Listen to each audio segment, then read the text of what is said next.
what do we want to start with? I kind of want to talk a little bit first about, because I know you have a lot of knowledge on the flat Earth question, which I'm very interested in. And then, we after that we can kind of talk about whatever you want to talk about. I'd love to talk more about Israel Palestine. I think that would be my Right. preference for second topic, and then whatever else you want to talk about after that. So, Okay. okay, so as you know, I had Matt Long on last week, and Yes. he did, yeah, and Matt, right? Yeah, I've met Matt a couple times. He's a great guy. Yeah, no, I really enjoyed that conversation. And just for the audience, if you missed that interview, it is on the Rumble channel and on my X, a little hard to find there. And that was just, I mean, the audience who tuned in last week was just spellbound. Oh, let me end the Instagram live video. I forgot to end that. That's awesome too because he really comes from more of like the biblical perspective with that Yep. topic, and I don't. I kind of come through it from like the government corruption and the scientific kind of angle. And it's great that you talked to him, and now we're going to kind of touch on the other side of things, which is great. Yeah, no, I'm really, really interested in this. So tell me how you figured this out, from your perspective, and kind of, I don't know, just give us the landscape on how you got involved with realizing that the Earth was flat from your perspective. Right. So I think most people in this arena have the same story. We were kind of like in the rabbit hole with other topics, and when this one comes up, we kind of like, okay, that's ridiculous. Like, I get the government's Yep. lying, but this is clearly to make us look bad or what have you. All the typical knee-jerk responses. And I always say that nobody goes out trying to prove flat Earth. Basically, a door was presented to us, and we opened it and started to investigate the globe. And it was at that point I had a friend who I really trusted their judgment. They post things. I know that they do good research, and they kept posting about this. And I kept saying, this is really irking me. Like, why is she posting about flat Earth? Like, she's not Yeah. stupid. You know what I mean? So I finally was like, you know what? I'm just gonna watch this video. It was Eric Dubay, 200 proofs Earth is not a spinning ball, and I remember watching it and just being like floored because if any of that was verifiable, which a lot of it is, then there was a very big problem with the math that they're telling us, the story of space and NASA and all these different things. And I eventually just, inevitably became a flat earther in my, debunking of the globe. And over time, a lot of people will still say that, is this, worth the credibility? Is this the right hill to die on? But I always remind people that, our motto as truth seekers is to question everything, even those things deemed unquestionable. And we're not, if this is a lie, this is potentially the biggest lie. And it would be silly for us as truthers to ignore the biggest lie. So that's Right. kind of where I come from. And like I said, it's definitely got a biblical aspect to this, but I wasn't really raised religious. So like, I don't have the expertise to talk about that, but I'm sure there's people have those memes with like the 50 Bible verses that talk about the flat earth. But we people like myself and David Weiss and Austin Whitsitt, we'll kind of focus on the lack of curvature, the lack of motion, Yeah. the natural physics of water to remain flat and level, things like that. So that's really how I got into it. And it's been since 2015, and I kind of talk about the regular conspiracies as like my initial awakening, and then the flat Earth one was sort of like it was bigger, more impactful, and more significant. You never look at the world the same again. Whether you're flying in an airplane or looking up at the stars, everything is just a little different, and it's more magnificent, I think, than before because there's mystery out there. We really don't have it all figured out, and we're told that they do have it all figured out. Absolutely. Yeah. I'm going to write what was that video you watched? The Uh, 200 truths or whatever. 200 proofs Earth is not a spinning ball.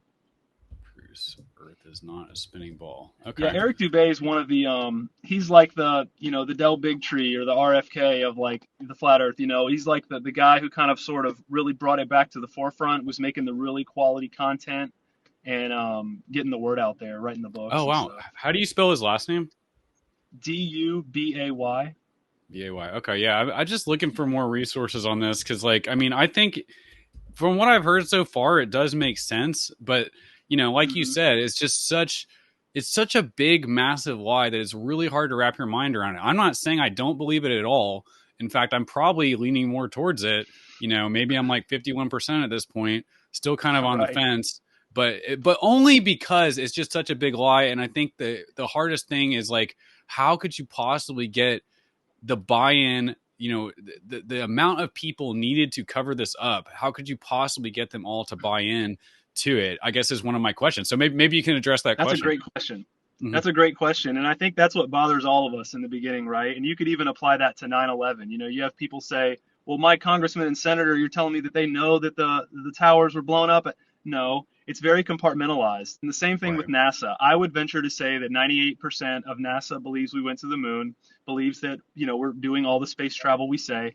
But like I said, it's so compartmentalized. You'll have a spacecraft that's worked on by like 180 companies. They're all building one little part, and they all send it off, and it gets built and sent somewhere. Now they can't really ever verify that. But then you've got 800 people going, my uncle built a satellite, my grandfather worked on a satellite. Well, yeah, his company was contracted by NASA to send them the fender for the rocket.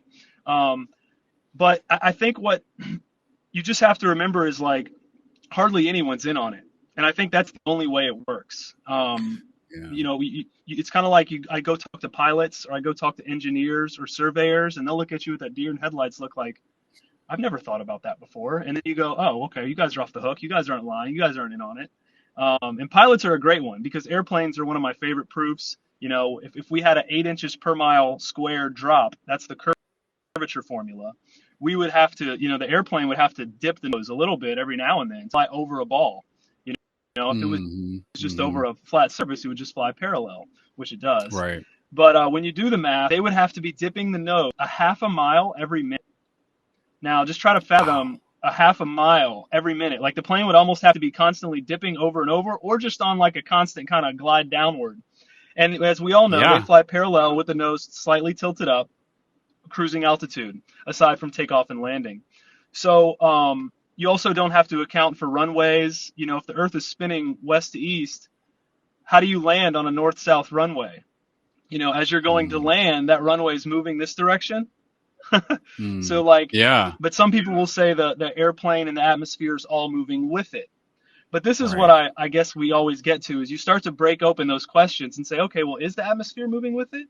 And then you go look up the official story, and then you think about hot air balloons and sniper bullets, get it all drilled down. They don't have their story straight. It's a complete mess, and none of it makes any sense. Then they really use gravity to fill in all their little anomaly holes.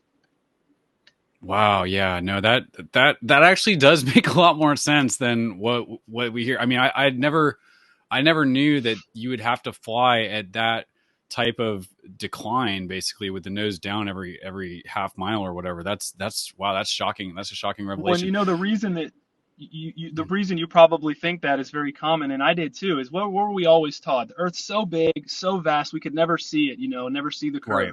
I think that was what was ingrained in us. So then when you go research flat Earth and you go, well, what's the equation? What is the drop? It is a ball, so there has to be a drop at some point.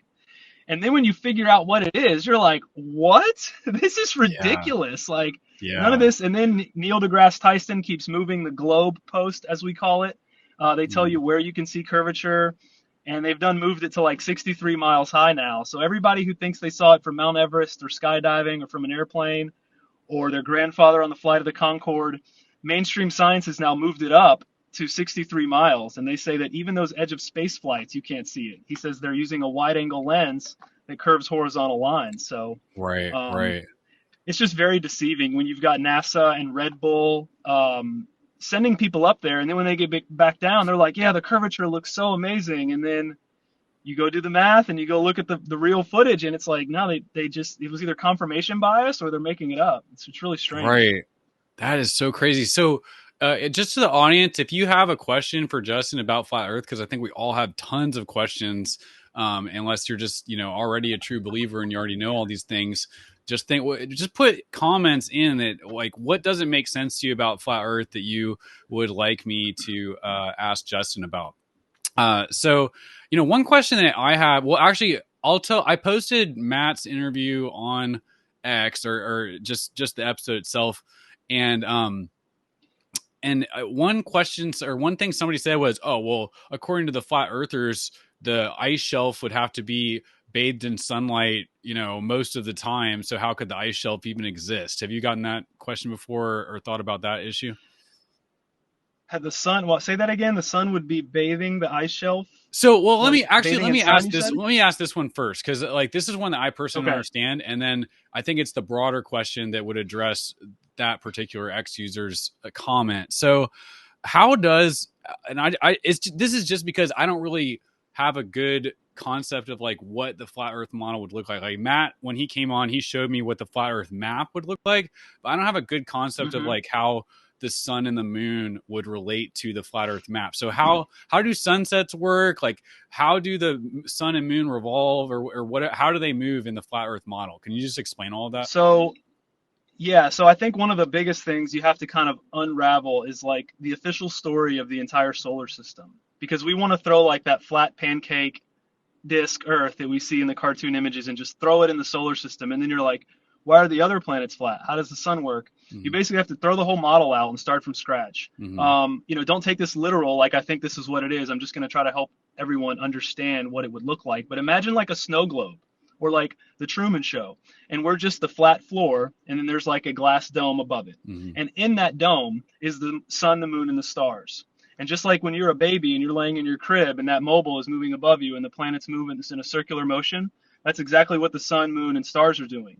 The sun tells you the hour, the moon tells you the day, the stars tell you the month. We have a perfectly made sky clock, an intelligent design. Go figure, right? Mm-hmm. This totally counters this idea of it being a cosmic sneeze, a godless Big Bang accident, and everything from nothing exploded into this magnificent creation with a perfect sky clock. It's just preposterous to think it's not intelligently designed, right? Mm-hmm. So you have all of that's essentially now you also have to take the sun from 93 million miles away in the official story and bring it all the way down to Earth and make it much smaller. Mm-hmm. So the sun and moon appear the same size when you look up at them in the sky.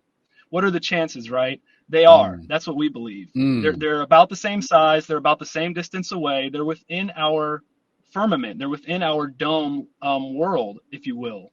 So the sun is acting more of a spotlight, and it's only illuminating over top of the area it's directly at. So I know sunsets are almost like the last thing that I was able to wrap my head around. Yeah, But I still we all can't. we I know. So we all think the sun's going down, right? We have Right. sunrise and sunset. All right. I guess first example is think of a street light on a long highway. Mm-hmm. Each street light looks like it gets lower and lower and lower, right? You know the street lights are all the same height. They're not setting over the curvature. They're just getting lower due to perspective until they converge with the vanishing point. That's the same thing the sun is doing. So the sun is essentially moving further and further away from you, but due to perspective, it looks like it's going down, Mm-hmm. and it will almost go down at an angle. Mm-hmm. You can sort of replicate this over a desert in a cool, dry area. You can watch the sun disappear into this tiny little dot Mm-hmm. because it's getting further away. It's not going down. Now, most people will come back and say, well, I watch the sun set all the time over the water and it gets real big. It actually gets bigger than it does during the sky. And that's true, right? You say, how do you explain that, flat earthers? Right, right. Well, it's a complicated explanation, but in short, there are so many water droplets in our atmosphere and especially close to the ground that it's acting as a magnifier. So you're almost dealing with atmospheric magnification, making the sun and moon look really big sometimes on the horizon as it sets. We know it's not getting that much closer in a couple hours. Right. So it's almost like an optical illusion. And the think about an airplane. When you watch an airplane go over you, it looks like it's going down always, right? It almost looks like it's flying at an angle. Mm-hmm. It's not. You know, it's at 35,000 feet and it's flying perfectly straight. But because of our perspective, when it's right over you, just like 12 o'clock noon sun, it's directly above you. But as it gets further away, it will appear to go downward. Mm-hmm. There's a lot of the only way to really wrap your head around the sun is with videos. I try to tell people without the visuals, it's a really tough one because we've just got the old model ingrained so much in our head. Right. Yeah. Yeah. I think that, I mean, for me, it's like, that is the main thing that, like I've said, I can't wrap my mind around, because you would think like, and I've just like the people you were describing, it's like, when I'm thinking about, okay, how could the earth possibly be flat? I'm not saying I don't believe it at all, because, Right. I definitely believe in a lot of these, just we've been lied to, but so I'll like watch the sun and was obviously with sunglasses on, so I don't go blind. Right, right, But it's like, and I'll watch it go down. I'm like, well, wouldn't that, because it does seem like it's going down over, disappearing into the curvature. But then, of course, you talk about how it doesn't make sense that the Earth's curvature would be what they tell us it is, at least.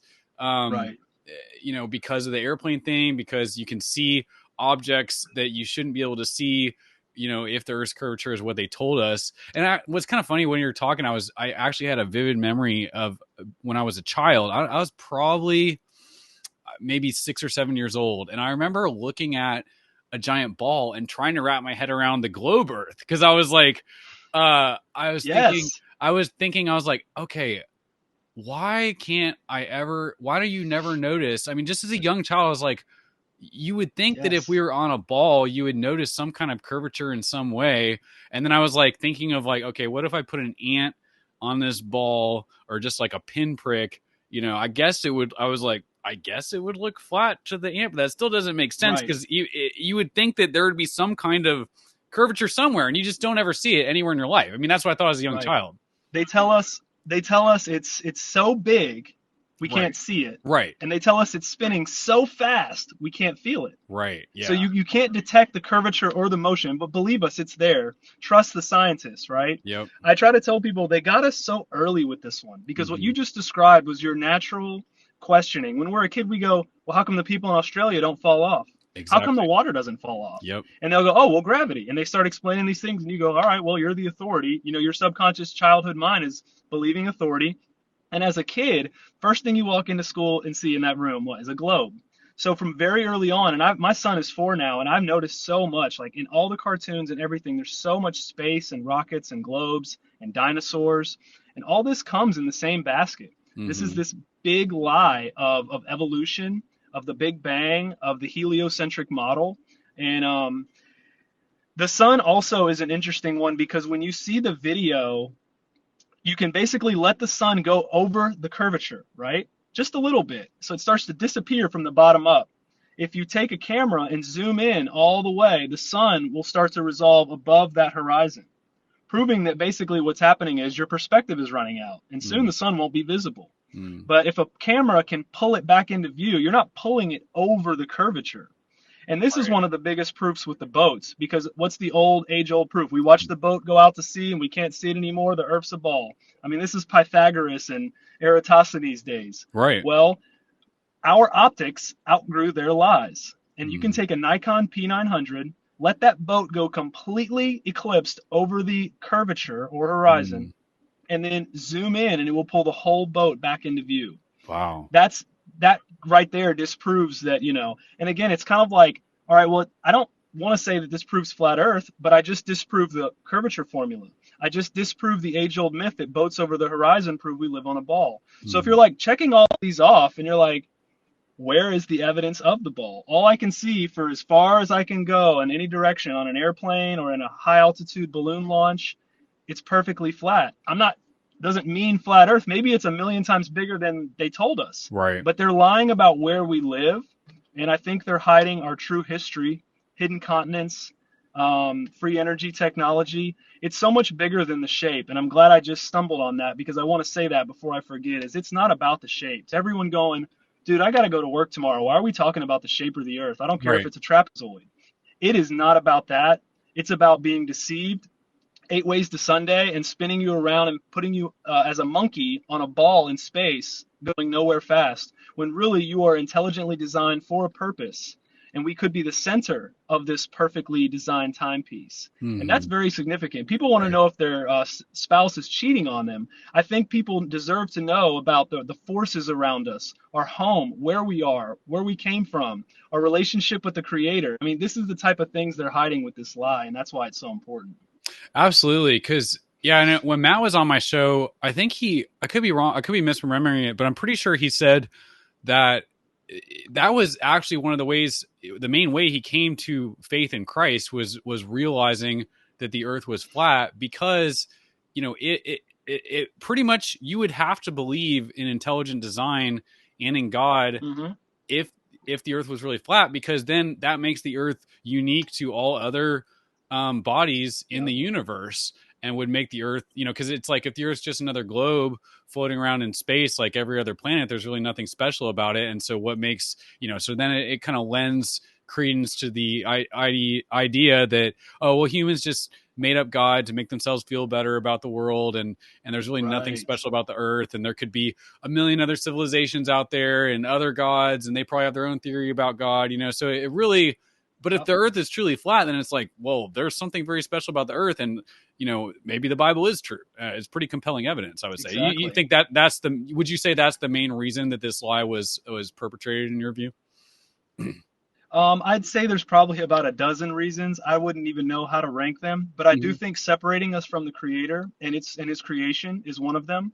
Hiding the other continents. I always liken it to everyone who's seen the Truman Show. Right. Remember when Truman starts to figure out what's going on? He becomes a pain in the butt. Like he keeps trying to escape and go to Fiji, and they have to stop him. Imagine if 8 billion Trumans figured out that you could go beyond the Antarctic ice wall and there were other continents and Mm-hmm. maybe other, civilizations and other beings and some of these legends that we've heard about and these extinct animals. Who knows what's out there, right? That would be a big problem. So they created a prison planet. They basically took the Mm-hmm. flat map and they wrapped it around onto a ball and they made the perimeter, Antarctica, just a little icy continent on the bottom. And that's Mm-hmm. why there's the Antarctic Treaty and nobody's allowed to go there independently. Right. And before the naysayers come in and say, you can take a cruise there and government goes there, I've heard yes, but that. it's very controlled, very specialized. You cannot go independently. Right. Yeah, exactly. Wow. So what other so it sounds like what you're saying is, so because when I first started to wrap my mind around this, my first main objective or objection other than just the visual of the sun was, well, why would they do this? Who would go, what person in the right Right. mind or group of people would possibly want to go to these lengths to convince everybody that the world is round? And when I started listening to a podcast, like the first podcast I ever listened to about flat Earth, which I think is just called the Flat Earth Files, I found it on Spotify. That's pretty good. Not I Mm-hmm. don't, but uh, it was. I finally realized, like, oh, to discredit God, that's one of the main objections. So, but you're also saying it's to hide what is beyond Antarctica because there's all these other things that are would be beneficial, extremely beneficial to mankind that they want to hide from us. Are there any other? Right. What are some of the other reasons? I'm curious. Um, I wish I had that little graphic in front of me, but it's got the list of all of them. But it's like take your pick, and it's like to hide the creator, to hide free energy, to hide what's beyond Mm, Antarctica. Those are probably the main reasons to okay. hide our true history. I think that's what it's about. I'm sure Mm. you've probably heard about the Tartarian Empire I and these haven't massive actually. buildings that we. I've never heard Oh, of that. really? So Surprisingly, what is that? My friend Sean Hibbler of Hibbler Productions, who makes some of the best flat Earth films, is coming out with a movie Sean about Hibbler. the old world, and it's called Old World Order, and it's going to be about the Tartarian Empire and these massive. So think about the massive structures that are built across the world, from the pyramids to these big buildings that we can't replicate today with technology and with machinery, but they tell us that these people built it with a horse and buggy. Mm, It's just ridiculous. So right. there was definitely some sort of reset, we think, that happened where we were much more advanced and they just reset everything. I don't know Mm, if everyone got wiped out with a mud flood. That's some of the popular theories. But aside from that, I don't want to digress into that too much. But I think right. it's to hide our true history about Mm, like what really was going on. I've read a book that theorizes that the giants came over and helped us fight off these other civilization that is in control of this realm and has been for eons and all this stuff. I'm like, what if this is our true history? There's so many things out there, wow. and I'm sure you've heard of the allegory of the cave. If you raise a child in like a basement and one day you're like, hey, I think there's something outside that door up there. And they're like, no, no, no, no. Everything's great down here. Like I got food, AC, like video games. Like, what do you mean? There's nothing else out there. That's dangerous. You're a conspiracy theorist. And it's like to everyone that would want to fight this is like there could potentially be, the answer to scarcity. Mm, And can cancer or whatever these things that they've plagued us with and war.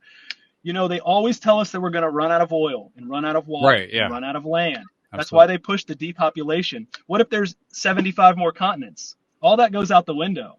And I don't personally believe that we ever run out of oil Yeah. or Me water. neither. I think the earth is replenishing it repeatedly. And I think that the elite have found a way to use scarcity to basically control us, Hmm. and what is a better way to control someone is to tell them they're running out of all their resources and to make them ignorant to the world around them. I mean, you're easier to control that way. If you don't know how things work, if you don't even know what gravity is and it's something else, could be electrostatic, then we don't even know what's going on. Yeah. Yeah. No, I think that, I mean, just listening to you, I can see how, I can feel how people, I don't know, just as somebody who is interested and curious in all of these things, it's hard for me to imagine how certain people just like they don't even want to hear about it. They just want to live kind of in the Yeah. reality. But now, like just listening to you talk, I'm like I'm kind of experiencing some of that anxiety because I'm like, oh my gosh, like what now I've realized so much of how the world is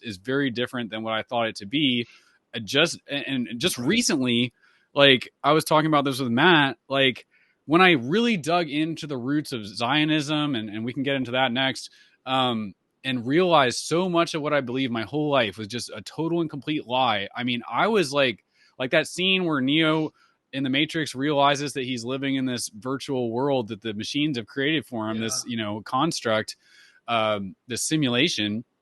His reaction is no, that can't possibly be true. And he pukes, and he just Right. freaks out.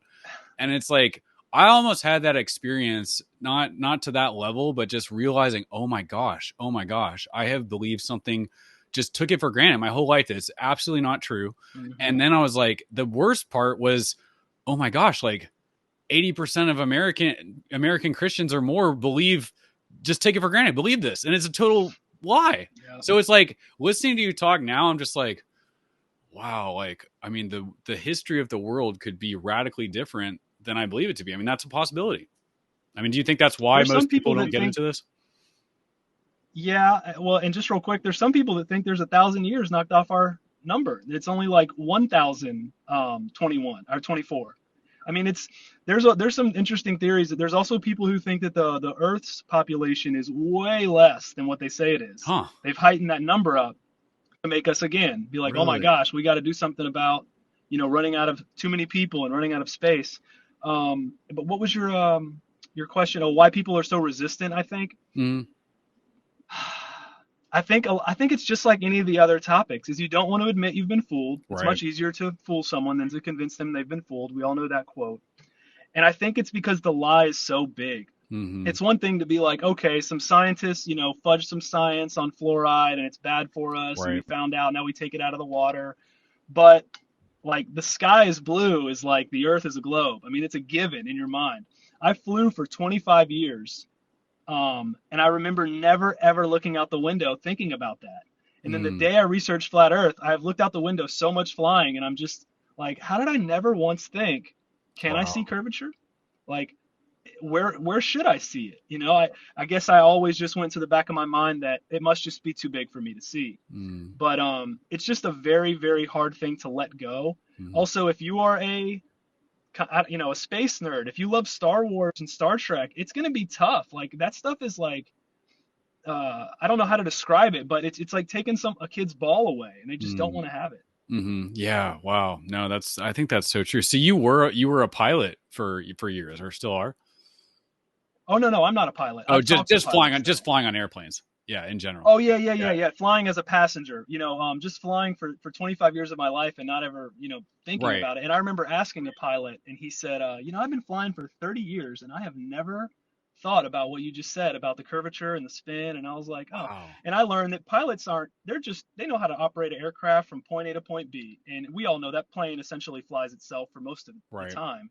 So those guys, man, they're having a coffee and they're landing and taking off. That's all that's going on. Yeah, exactly. Yeah, actually, I was watching Alex Jones the other day, and he was talking about how this is really a problem that everything is so automated in the airline industry because humans are losing the ability to actually fly. Like they don't. He's like, I think it should be a Yeah. law. Basically, you should at least have to fly the plane physically for at least an hour of the flight and do the landing and the takeoff yourself because if I mean what happens if the machine goes down and then you don't really have the skills to navigate. It's Right. a huge problem. But